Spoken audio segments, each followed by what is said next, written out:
A Russian court late on Sunday charged 4 men with acts of terrorism in connection with the March 22nd concert hall attack. As per the court statement, 2 of the 4 admitted to their guilt and they are to be held in pre-trial detention until May 22nd.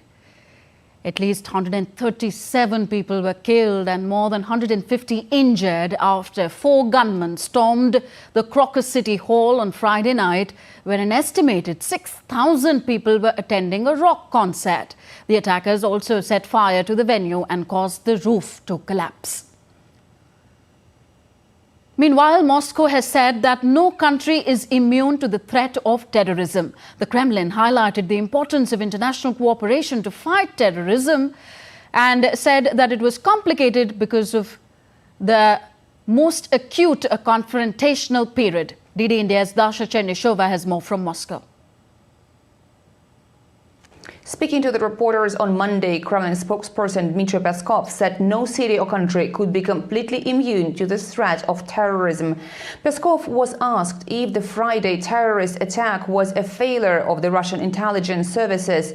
Peskov said that the intelligence services work tirelessly. They are dealing with all sorts of challenges and threats that Russia is facing. He didn't provide more details on the course of the investigation, but noted that the fight against terrorism required full-fledged international cooperation.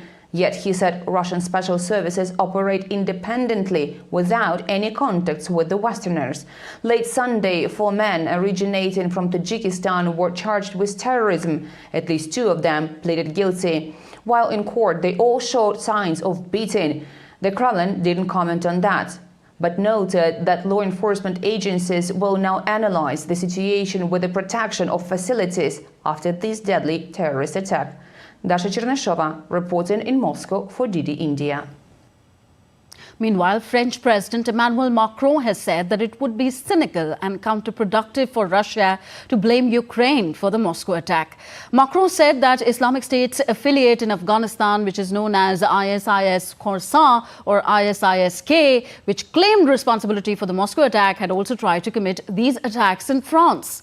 The French government on Sunday raised the country's terror alert warning to its highest level following the Friday shootings in Moscow.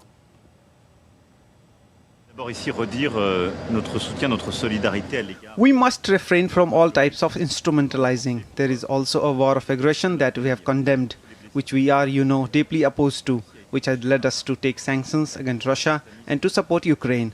I think that it would be both cynical and counterproductive for Russia itself and the security of its citizens to use this context to try and turn it against Ukraine.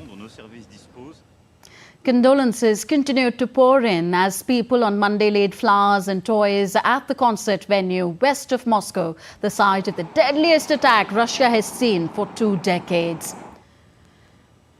Russia on Sunday lowered its national flag on top of the Kremlin to half-mast as the country mourns victims of Friday's terrorist attack in Moscow. The Red Square remained closed as Russian authorities shut down all access points to this iconic landmark in Moscow following the attack.